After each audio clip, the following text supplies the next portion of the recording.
The sky above Earth burned, not with the soft glow of sunset, but with fire. Violent, raging fire that tore across the heavens as alien warships descended like predators circling wounded prey. Commander Elias Vance stood atop the shattered remains of what used to be a city. Concrete dust filled the air, mixing with the distant screams of battle and the thunder of explosions. His armor was scratched, blackened, and dented, but he stood firm. "Status report," he growled into his comm. A crackling voice responded. "Sir, Sector 7 has fallen. The Drathari are pushing towards Central Command." Elias clenched his jaw. The Drathari, massive reptilian war beasts encased in living armor, had wiped out half of humanity's defenses in less than a week. "They think we're finished," Elias muttered. Behind him, a squad of soldiers gathered, men and women from different parts of the world, now united under one purpose: survival. Lieutenant Mara Khan stepped forward, her rifle still smoking from recent fire. "Orders, Commander?" Elias looked at them. Tired, bloodied, but unbroken. That was humanity's greatest strength. "They want Earth?" he said quietly. "Then they'll have to take it from us." The battlefield erupted once more as the Drathari advanced. Gigantic creatures crashed through ruined buildings, their glowing eyes scanning for targets. Their war roars echoed like thunder, shaking the ground beneath human feet. "Hold the line!" Elias shouted. Gunfire lit up the battlefield. Human soldiers unleashed everything they had: plasma rifles, railguns, missiles. Explosions ripped through alien ranks, but still they came relentless, unstoppable. Or so they thought.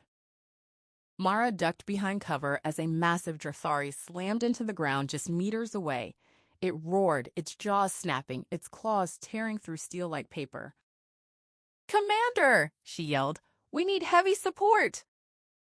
Elias activated his wrist console. "Iron Furies, this is Vance. You're cleared to engage." For a moment, there was silence. Then the sky screamed. From above, humanity's last hope descended. The Iron Furies.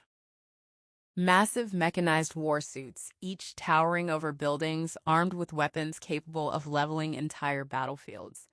Humanity had built them in secret, a final gamble against extinction. Jets of fire blasted from their backs as they landed with earth-shaking force. "Target acquired," one of the pilots said calmly. The first Fury raised its arm and fired.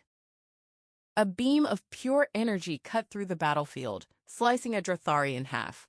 Another mech unleashed a barrage of missiles, tearing through alien formations. For the first time since the invasion began, the Drathari hesitated. Elias allowed himself a small smile. "That's right," he whispered. "We're not done yet." The tide began to turn. Where humans had once been retreating, they now pushed forward. Soldiers rallied behind the Iron Furies, using their massive frames as cover. Every step forward was hard-earned, every victory soaked in sweat and sacrifice. Mara climbed onto a fallen structure, firing at advancing enemies. "They're falling back!" she shouted. But Elias didn't celebrate. He had seen war before. And war was never that simple. "Stay sharp," he warned. "This isn't over." As if on cue, the ground trembled.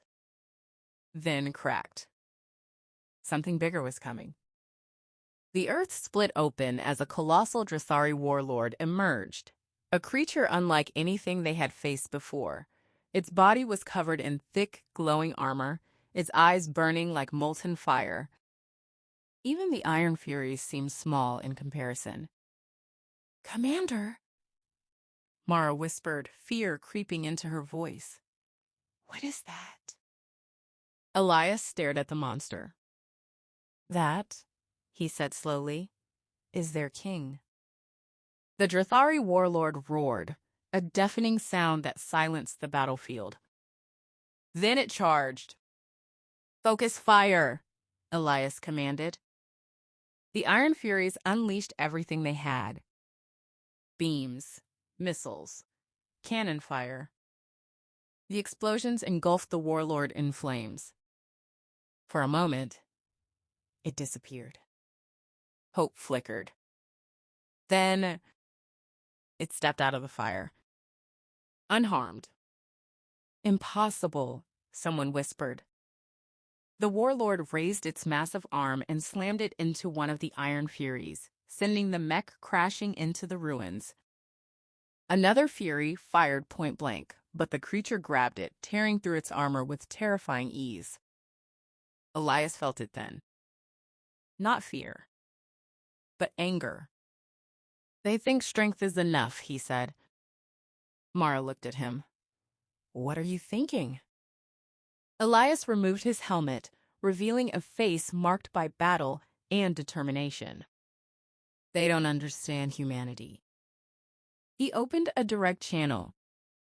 All units, he said, his voice steady. This is Commander Vance. The battlefield quieted, soldiers listening. We've lost cities, we've lost people, but we haven't lost ourselves. The warlord roared again, advancing. Elias continued. They think we'll break, that we'll kneel. He picked up his rifle. They're wrong. Elias ran forward, straight toward the warlord. Commander, no! Mara shouted, but he didn't stop. Because he knew something the Drathari didn't. Humans didn't win because they were the strongest. They won because they refused to give up. The warlord swung its massive claw. Elias dodged, barely escaping death. He fired at weak points in its armor, drawing its attention. Now, he yelled. The remaining Iron Fury pilot understood. The mech charged its core weapon, overloading it beyond safe limits. Firing, the pilot said. A blinding beam erupted. Elias leaped away as the attack struck the warlord directly. The explosion shook the earth. For a moment, everything went silent. When the dust cleared, the warlord stood still, cracked, breaking. Then, with a final roar, it collapsed. The battlefield froze. The Drathari forces stopped. Then slowly, they began to retreat. Mara ran to Elias, helping him up. You're insane, she said, breathless. Elias smiled faintly. Yeah, he replied, but it worked. Around them, soldiers cheered, not because the war was over, but because they had proven something. Humanity wasn't easy to destroy. Elias looked up at the burning sky. They'll come back, Mara said. I know, he replied. Then what do we do? Elias picked up his rifle again. We fight. Because humanity didn't kneel. Humanity didn't surrender. And as long as even one human stood, the war was never over.